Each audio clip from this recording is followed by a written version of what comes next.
আলাইকুম, চলে আসলাম আবারও নতুন একটা ভিডিও নিয়ে। তো ভিডিওতে দেখতেই পাচ্ছেন আজকে হচ্ছে দেখাবো করে চিচিঙ্গা ভাজি।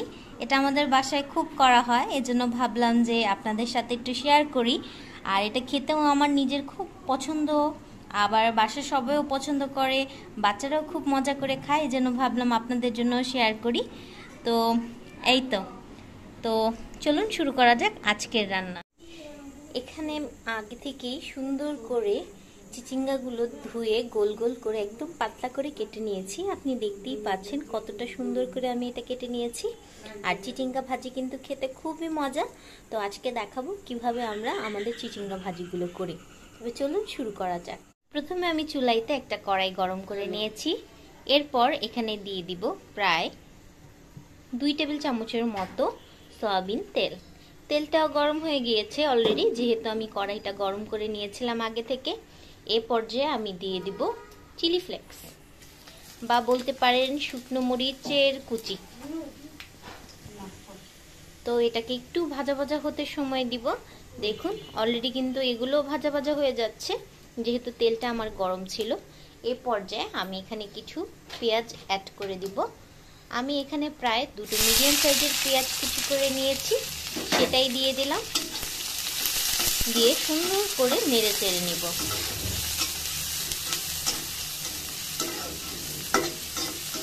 যারা ঝাল প্রিয় মানুষ বা এই শুকনো মরিচের ঘ্রাণটা পছন্দ করেন, তারা চেষ্টা করবেন যে কোনো ফোড়ন বা হচ্ছে ভাজিতে শুকনো মরিচটা ব্যবহার করতে, তাহলে কিন্তু খুব সুন্দর ঘ্রাণ আসে। এই পর্যায়ে যখন দেখুন পেঁয়াজ আর মরিচটা একদম ভাজা ভাজা হয়ে গেছে আর খুব সুন্দর একটা ঘ্রাণ ছড়াচ্ছে, সে সময় আমি কেটে রাখা চিচিঙ্গাগুলো দিয়ে দেব। আমার রান্নার এই টুমটাম আওয়াজগুলো খুব ভালো লাগে, এজন্য আমি এটা আর এডিট করি না, এটার সাথেই আমার ভয়েসটা দিয়ে দিই। আপনাদের যদি এটা দেখতে ভালো না লাগে বা কোনো পরামর্শ থাকে অবশ্যই দিবেন, বাট আমার কাছে এটাই ভালো লাগে যে রান্না করছি, কথা বলছি। এই তো এই পর্যায়ে চিচিঙ্গাগুলো আমি দিয়ে দিব আর অল্প অল্প করে নেড়ে নিব,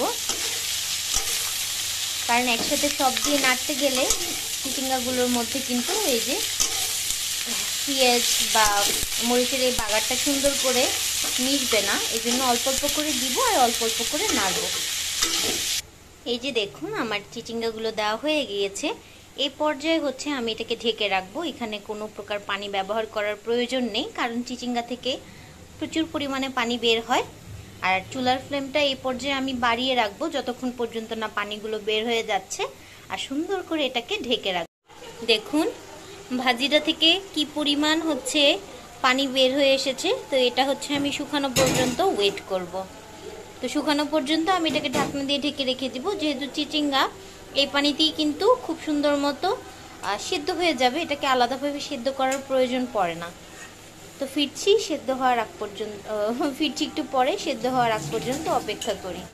তৈরি হয়ে গেছে আমার চিচিঙ্গা ভাজি।